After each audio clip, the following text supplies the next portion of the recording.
Greater the obstacle, the more glory in overcoming it. Hello everyone, a very good evening to all present here.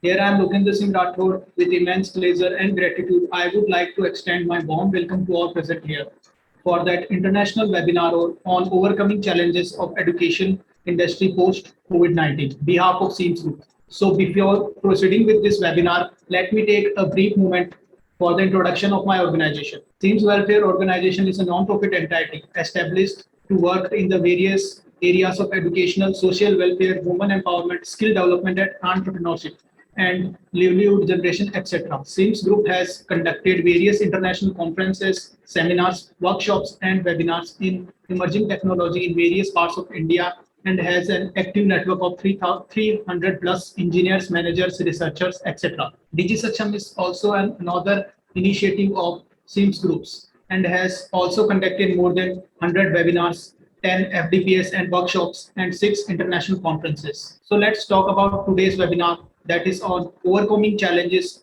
of education industry post COVID-19. So how we can define a challenge? Something that needs great mental or physical efforts in order to be done successfully and therefore test a person's ability.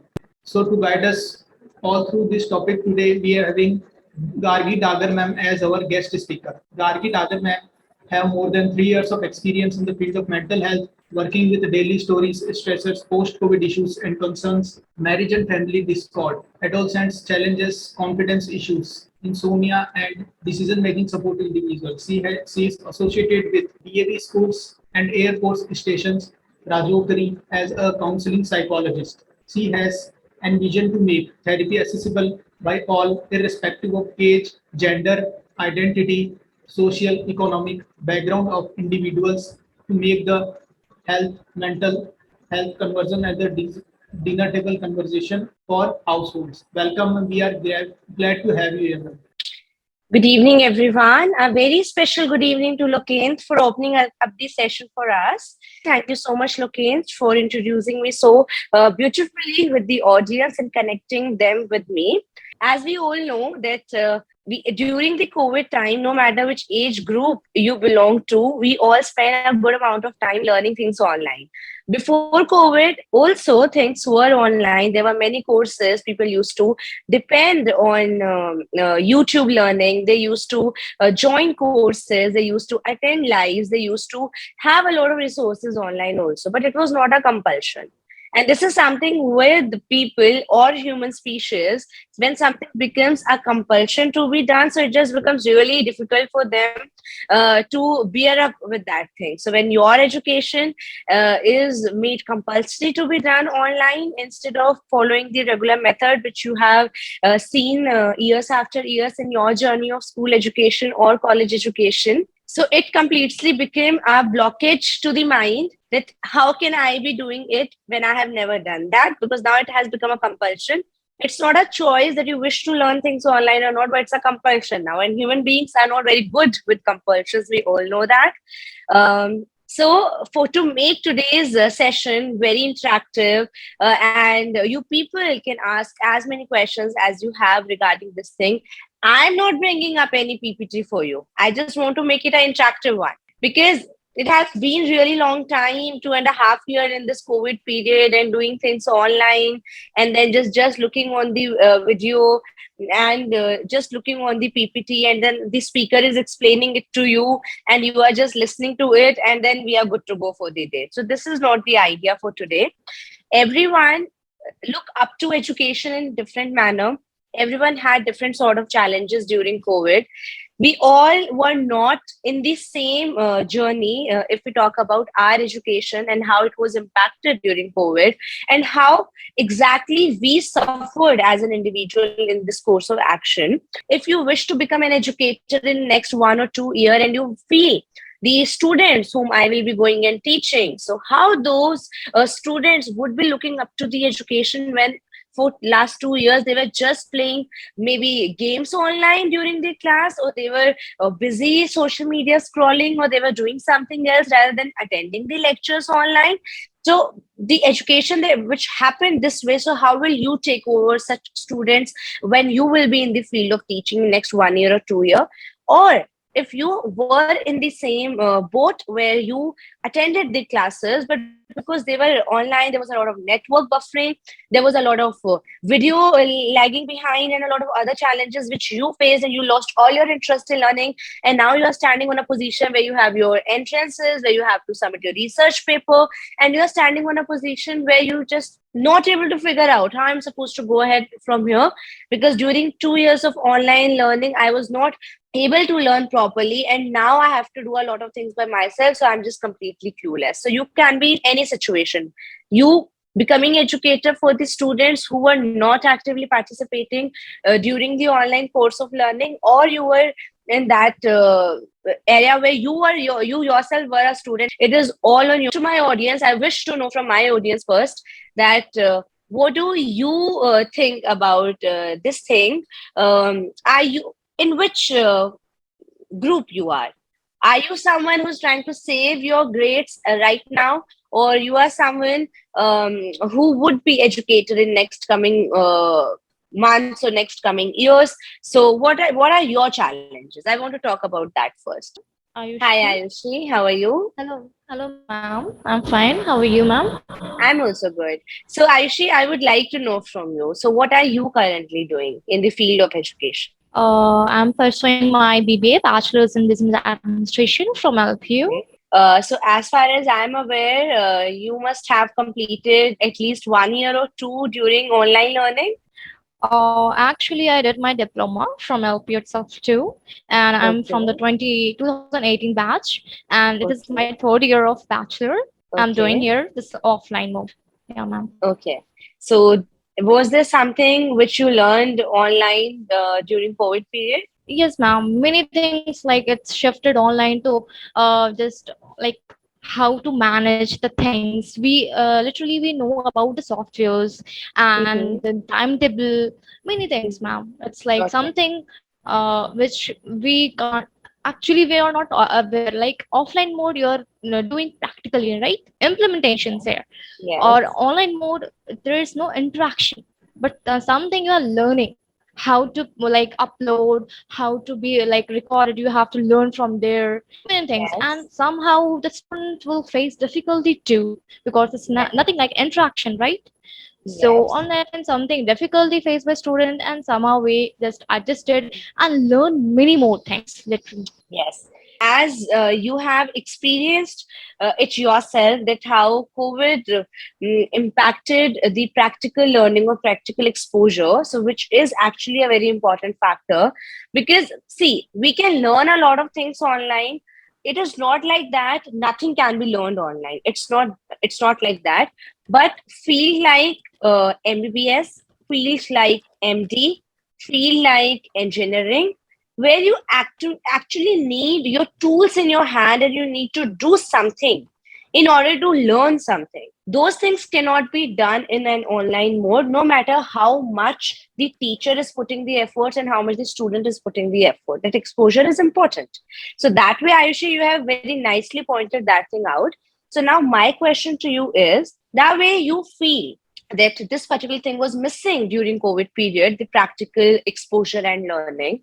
So, what is that one thing, or let's say two things, which you believe, being a speaker, I should point out, or I should give the solutions for, that how we can improvise any particular. For example, if I start telling you that how you can improvise if you couldn't learn things practically or you didn't get to practical exposure. So, if I give a solution for that particular thing, so, is there anything else, Ayushi, where you think, being a speaker, I should point out things that, okay, this is the problem that Ayushi has raised, and so I would like to give this solution to this problem. So, is there anything like that? Ma'am, like particular point of view of mine, confidence, ma'am, confidence, like confidence, practical implementation. Because something student gain confidence, you are sitting in drive, giving your interview, something you should gain.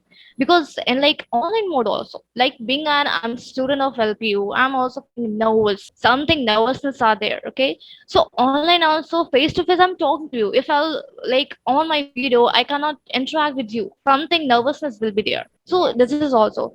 And in the offline mode, something you on that spot of time you will feel something Mhm. nervousness. So the main thing students Mhm. should be confident, and Mhm. something like implementation there will be. So confidence, from Yes. my point of view, confidence to be there and be Mhm. bold, and that's Mhm. all. It's my point of view, ma'am. That's absolutely going in the right direction, Ayushi. I'm very Yeah, proud of ma'am. you that you summed it up so uh, well. Great. So keep can I say interacting more? during the. Yeah, yeah, please go ahead. I would like to hear you.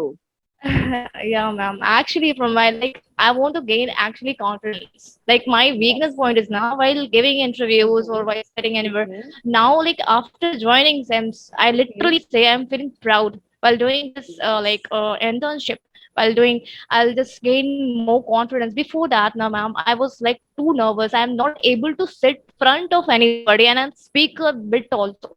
This is why my weakness, and seems to company literally improve my confidence, literally, Yeah. and feel proud of that. So I want Even to I gain am more and very more. proud of you that you so smartly and in such a quick manner you just took up that opportunity when I asked you, Ayushi, are you here? You just said, yes, I'm here. And you just grabbed the stage and you shared your opinions so well.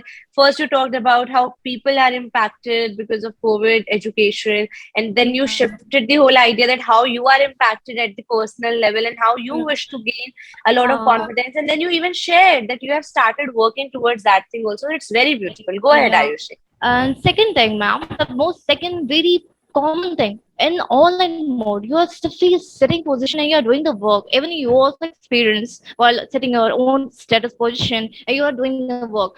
Something like physical movement is missing. Yes, Physical yes, movement, something is a very like health conscious. Parents saying let's move, do exercise and all stuff. But something yes, it's like we have to sit, we have to study in this mode only, sitting, stiffness, everything.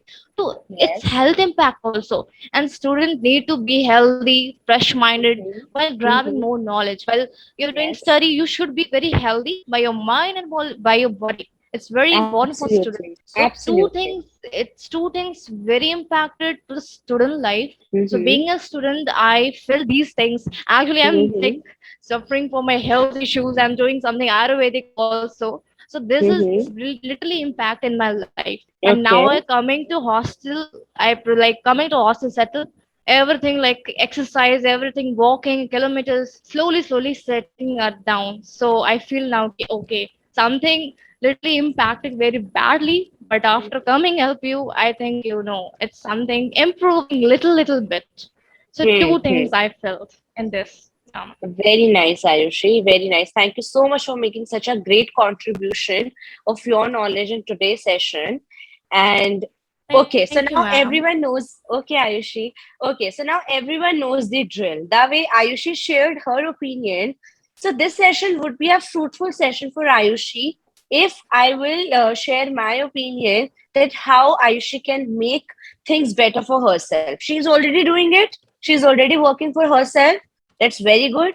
But not everyone has same level of understanding or same level of clarity. So this session is all about getting a clarity. The education industry has been impacted as a whole. For college going student, for school going student, the students who couldn't make it to school, maybe in the government setting they couldn't get the access to online classes. They did not have smartphones at their home where they can connect the classes, or maybe someone is living in such a remote area where they are not able to connect in the online mode and the network is not there. The whole interest of the student has lost because there's no internet connectivity. So how much will you focus when the thing is not interesting enough to get focused upon?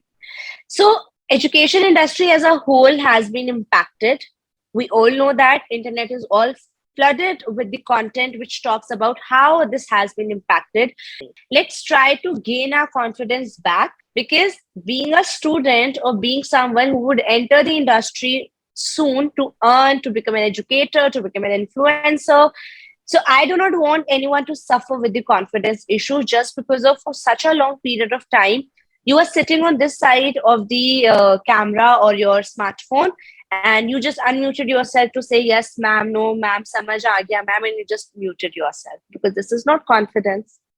You missed out on the entire exposure that being a student you should be getting, which is your right. You completely missed out on that particular thing because of the COVID. So let's take this moment of this particular webinar today and try to, if you have confidence issue, or if you believe you wish to face the audience, you wish to provide you in this session today, so feel very free to raise your hand. I'll ask you to unmute, to drop your thought in the chat box. I'll read it out to everyone and try to take it as a challenge, that I have to challenge myself and I have to take this particular call for myself, that how I can come out of my comfort zone and talk about it. Coming to yes. So Lokendra is saying the interaction in offline removes the mental stress also. Yes, it completely removes the mental stress also when that happens in the offline mode. And we all know the reason for that. When you're sitting in front of your laptop, so when you unmute yourself, so maybe there is a background noise that will come, so you feel a little reluctant to unmute yourself. And if you will tell, if your teacher asks you to unmute yourself during a class and she says, okay, if you're unmuting yourself to speak something, please put your video on, because now you have come to the highlight of the teacher, okay, this particular child is speaking something. But you're sitting in a position where you're not comfortable enough to switch on your video. That is another factor. So again, there's a mental stress. How would I be switching on my video? I can't show people what kind of a house I have. I can't show them what I'm wearing. I haven't taken bath and I'm in the class. And all of other things are also there, which makes people feel stressful about the household situation they are sitting. And so they just avoid becoming interactive during the class, because that will lead to switching on your camera and then just exposing you to the audience you are sitting with. So that is another factor. So I will just go a little in detail about confidence. This is not only with the students, college students and school students, that confidence has gone for a toss. It has even happened with the people who are in their working environment. And during COVID, they have become so comfortable talking to the screen. So it becomes very weird for them when they come offline and they attend meetings, that people are looking onto them, or eye in eye. So when people are looking up to you, eye in eye, so you just lost the whole track of what I was saying. So that is another issue that has been raised by so many people, that because of COVID, this particular challenge has came up. Along with that, if I come to second factor regarding what Ayushi pointed out, that it is becoming difficult for people to maintain their health. Yes. So I will take it as a physical health and mental health. Coming to physical health, so what happened? Uh, uh, it becomes very much, it just send you a message when you are getting ready in the morning and you have to go to your offline office or offline class or somewhere offline. So it just mentally prepares you. The time you step out of your house, by the time you reach your office place, so the entire time you are mentally setting up yourself, that okay, I have to go, I have to work, I'll do this today, I'll do that today, this is a meeting that I need to attend, a lot of other things, to do a mental preparation for yourself. But when you're sitting at home, it becomes very difficult to shift yourself from one zone to another. You woke up, you didn't even bother to have your breakfast, brush your teeth, or take a bath, and you just flipped your laptop and you started working. So that way, your mind is not getting any chance to shift from one direction to another. So you woke up, and in the same pace, you are attending your office, your college, your classes, your school classes, and that is just not letting you shift the whole idea. So that mental blockage is being created now. So if someone asks me what is the topmost problem with the education industry today post COVID, so I tell people that is mental blockage, because before COVID you were expected to mingle with people and then come out with solutions. You were assigned a assignment, you have to do that assignment. So maybe you will ask some senior of yours, or maybe you will ask some classmate of yours, or maybe you will ask your teacher 10 times what I'm supposed to do with this assignment, and you try to do a lot of juggling with that assignment. But when you are just sitting in front of the camera over here, and you know that I have 40 people in my class, and if I send, if my teacher will be getting 40 assignments, so will she be actually studying it? Even if your teacher will study all the 40 assignments, but still this thought will trigger you, that will she do that much of effort? So your mind will say, no, she will not do that much of efforts, because your mind is telling you that you are mentally blocked. There's a mental blockage.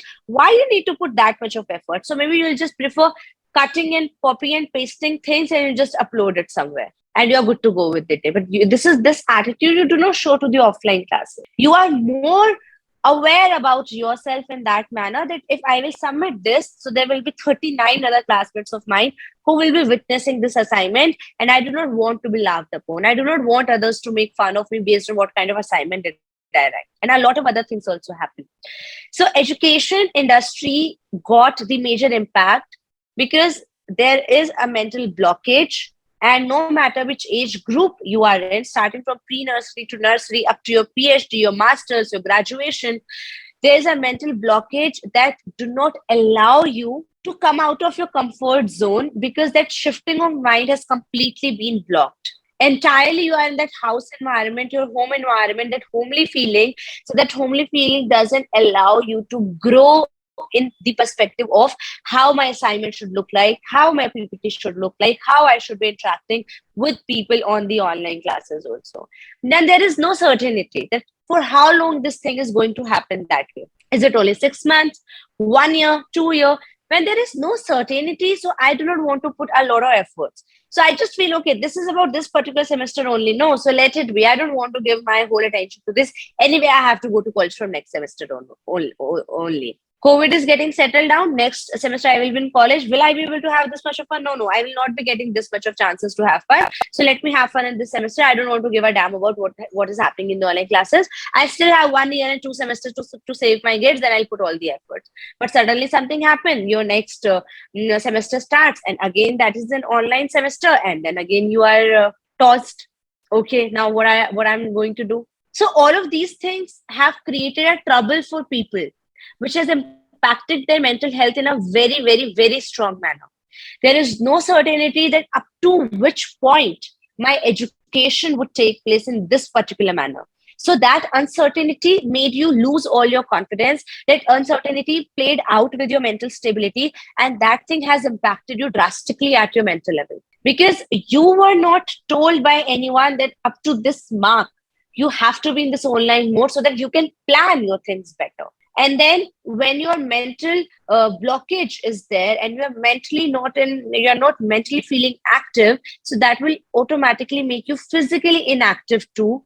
And then when you're becoming obese, or you're becoming overweight, or maybe you're losing weight, and you are just not having the right appetite for eating something, you are not feeling that energy in your body that you can hit a workout. So all of those things are physically and mentally making you feel very, very weak, and that is not letting you make the most out of this opportunity, where you can just regain all of your strength back and just face the situation as it is coming to you. So now it is not you who's saving yourself. You are not wearing your armors. You have just dropped your armors, and you have just left the whole situation on the situation itself. I'll see when it will come to. So again, I'll take a pause over here, and I would like you people to add certain things over here, and then I'll move forward. So we have a comment here. I think there is a positive side also, which we can develop our self-governance capability when there is no one who says do it and don't do that. I am 100% agreeing to what Muhammad Keti has written over here. I hope that I'm pronouncing your name right. He has rightly quoted this thing, and I was about to come on this point only, that if you will meet people and if you will talk to them, and when you inquire them, what made you save all of your grades even during the COVID, and how you managed to score so well even during online classes?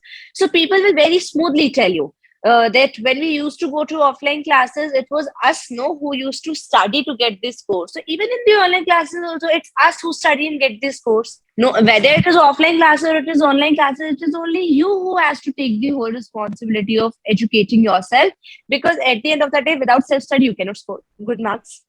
So these things you will get to know from those people who maintained their grades both in offline and online world, and who just kept on self-regulating themselves based on the situation. So now what education industry needs right now, what does it need that we education industry need we as an individual who is going to be an educator someday, who is going to start their career after some time. So this is our duty as an individual, and this is the need of the hour as on our individual front as well as on the industry's front, that we understand that how are we going to sail through this period. I completely want to ignore last 2 years. The ignorance is going to be the principle to sail through last 2 years and coming back to the offline world, that I'll completely ignore the 2 years existed and what all loss happened there. I'm completely going to ignore them, and I'm just going to take up people the way they were studying in 2020. Before April 2020, they were studying.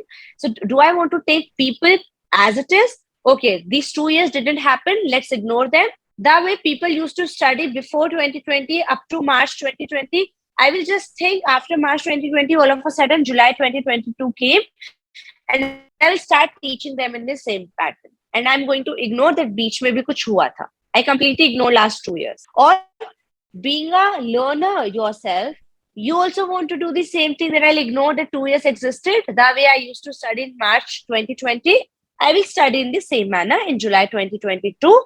And I completely ignored something like that happened. The loss of knowledge that happened. No, how many online classes you tried attending, but because of low network at your side or low network at your teacher's side, you couldn't make most out of that lesson. Or you tried to give 100% of your attention, but because of your family cures, your family is fighting at the background, because not everyone has family, healthy families. Your family is fighting at the back, and just trying to concentrate in the class, but you are unable to because you're not feeling good. You lost your loved ones in these waves of COVID, and you missed out on a lot of classes at that time. And when you came back in those classes, so you just couldn't bring back all of your attention with you, and you were there physically, but you were not there mentally. So is it on you as a learner, it is on you as an educator, that do you wish to completely ignore that these 2 years exist? It caused us to lost a lot of things, or do you actually want to take a complete authority on yourself, being an educator, being a learner, that okay, these 2 years impacted me in this way? So that is your call. So I would be sharing my personal example over here, so that it becomes more clearer to you that how you can save yourself, so that those 2 years, whatever loss they brought to you in terms of your education, those loss doesn't make your career or make your education impacted in a manner where you are not being that good at what you do the way you were before 2020. So when COVID hit, I was done with my masters. I started with my job. So during that time, for the very first month, I just thought I am a kind of reader. I read a lot. So when the COVID happened and we were at home, so I just thought I'm saving on a lot of traveling time, and things are very much comfortable. Okay, if we have to stay at home, it's okay. We can just spend time with ourselves, with our families. It's not going to be there for a very long time. So why not to make most out of it? This was my thought process. Even I made Dalgona coffee, like many of you must have made Dalgona coffee at that time, because that's how we were, making things happen for each one of us, trying new things and everything. So for for April, May, June, it was very smooth. I was into reading, doing a lot of physical workout, and just spending time with my family. I started with my online practice at the time. So it was smooth. But I just started a few months, and why things are not becoming stable? Till when we are going to be in this particular scenario only?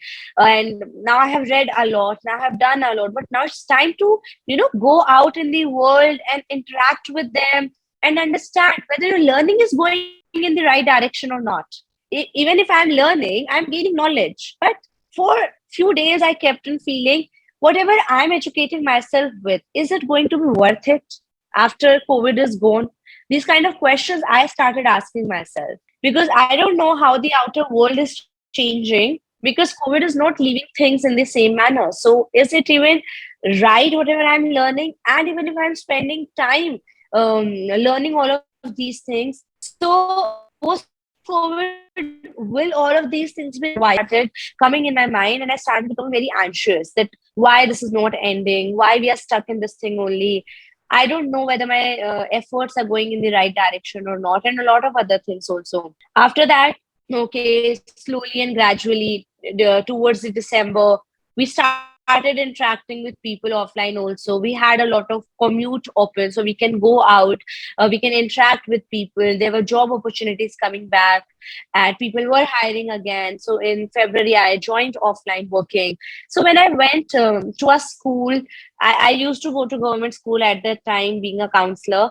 So during that time, I realized in the month of February, teachers are rushing the syllabus in schools. So I'm not quoting that this happened in government school, and I'm just saying something negative. I'm just sharing with you what was the need of the hour at that time. That's what I'm trying to share with you. In February, teachers are trying to rush the syllabus in school. So I witnessed this thing in school, and I felt very sad about it, because I have always been a learner who would take learning as a journey rather than a destination. I used to take my learning in a very slow pace. I have to enjoy my learning. So I felt very bad at that time that how these students would be coping up with the syllabus, which was supposed to be starting in April 2020 and supposed to end in March 2021. How would they be coping up? Because during COVID, our mental health has actually been impacted. We have seen so much of things happening around us. So these students are way too fragile to, eat up so many words, eat up so many books, grasp so many knowledge in such a short span of time. Teachers were also panicked how we would make our students excel from this particular session, because when students are coming back to school, they've even forgotten what they learned in 8th and ninth class, and now they're going to appear for boards in 10th. How will it happen? So even teachers were panicked, students were panicked. So all of these things happened, and after that, it became, at that time, this thing clicked my mind very hard, that why this particular thing is happening, where, individuals, teachers are on a different race. They have to make the students excel through this. And students are on different race, where they just want to make most out of, coming back to school after 9 and 10 months. And they were not even serious about it. Okay, I have to give my boards. They were only interested in meeting their friends, because they're meeting after 9 or 10 months. So they were all interested in coming to school every day. They used to like, okay, ma'am, Sunday ko bhi bula lo, hum aa jayenge, because they wanted to meet their friends. So this was the energy the students wanted to invest in, to meeting friends, enjoying their offline world, and teachers were just completely concerned about how my child would be excelling through the class 10, because I don't want my children to sink in. So these all were the, challenges and everything that happened during that time. So that time I realized that somewhere everyone has to understand their own learning. The family, the teacher, and the child, the student. These three people have to come in a partnership, and then they need to understand this thing, that how you are going to mark what exactly this child knows, and how I have to take his or her journey ahead. At that time, this thought just clicked my mind, and I thought that this thing should have been happened before COVID also, that every student is learning on their own pace and they are getting their own time. But during COVID, when I saw that what kind of situation students were in, so that time I just thought that this is the best thing that can happen in this situation, that I as an educator knows what exactly my child knows, and based on that I'm teaching. So now when schools are taking admissions post COVID, so what I personally believe, so I think that now post COVID, when schools are taking admissions, they should be considering this thing, that understanding that the child's, when you conduct an exam before taking the child into the school, you conduct an exam. So that exam should not be taking place on one single level, where you are just checking whether this child is good enough to be admitted in your school's grade 5. Rather than, you should be considering this child is a part of post-COVID world, wherein last 2 years, whatever has happened with this child, we do not know exactly. So let's understand the reality. We need to help this child in a manner, being an educator, so that they can overcome the lost learning of last 2 years also. So the admission test or the student intake test should be conducted in a manner where you know exactly Exactly. And you can tell the parents also, this is your child's status. This is what we provide being a school, and this sort of help you have to provide the child at home with extra remedial classes and everything. So that rather than blaming each other, what happened in last 2 years, let's to blame online classes or to blame the last school or the previous school. The idea should be to understand where the child is lacking and then providing the remedial classes rather than shifting the blame from one party to the another. So that should not be the case anymore. And even if you are going to be an educator soon or you are going to enter the world, so always keep this thing in mind to keep your motivation and your confidence going. Never think that COVID just took away your confidence from you or it just shaken you up as an individual, but always keep this thought in mind, which I thought of in 2021 and when I met the students offline, that this is very important for every individual to understand what my scale of learning is. I'm standing on 6 and I want to reach 9, so this should be my strategy. जितना जल्दी आप इस चीज को understand कर लेते हैं कि I have to just mark my individual progress, so it becomes really very easy for you to achieve your milestones, the milestones which were impacted because of COVID. Even education industry has to reshape itself so that whatever has happened during 2 years of COVID, keeping those things in mind, we can create our strategies in a way that is helping us in a manner where we know what exactly we are supposed to give to the people who are in front of us. Even after COVID, in schools, students are learning in the same manner. Nothing has changed. Everything is completely same. So when post-COVID, everything is same. So isn't it unfair at the part of the teachers as well as on the part of the students that they are not being exposed to the right amount of environment or the right way of environment? So this is my personal opinion on this. So how to get back to your confidence, how to take care of your physical and mental health, how to adjust with the changing education industry. These 3 things I have talked upon as of now. So now it's your turn. If you have questions for me, please go ahead. There are 2 comments. I'll just read it quickly and then we are good to go for it today. Because at the end of the day, I as an individual is the contributor to the education industry. You as an individual is the contributor to the education industry. So the things that we felt are lacking, first we have to take our scale, we have to reach the point where we wish to reach as an individual, and then we have to think what we can contribute to the society or to the education industry, and then only we can see that education industry is changing for better. Because it is difficult for industrialists who are running the education industry to create changes post COVID, because the number of students we have in India or let's say globally is very high. To change something abruptly and then marking or checking whether that thing is going in the right direction or not, because that way we will be in between. Neither we will go on that side with the new methodologies, or nor we will be able to settle down with the old ones. So it's on us as an individual how we wish to see our education industry changing.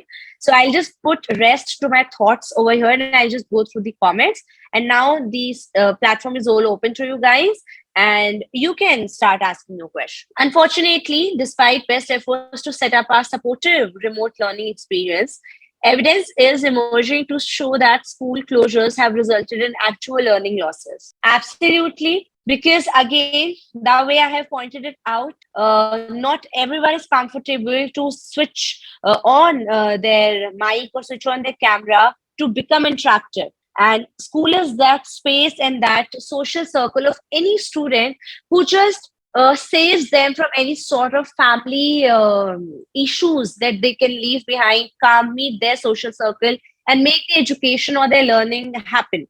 But what has happened during COVID, where the losses have happened, so now the educationists or the people who are who consider themselves to be the educators, if they want the student to learn and get the best of what has happened, so they have to take the complete call of this particular thing. I myself is an educator. I work as a school counselor as well as I'm in teaching profession also.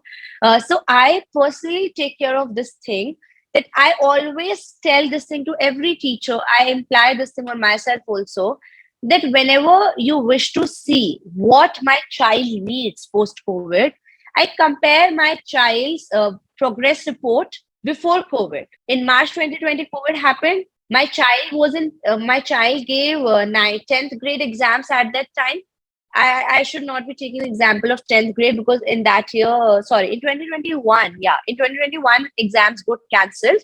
So I can take this example. So let's assume in 2020, my child gave board 10th grade exams, and now I have my child's report card in front of me. I have my child's, every school has this particular thing with them, the UT papers, unit test paper, and the cycle paper we call them, and then SA1, SA2, term wise exam sheets is always there in school.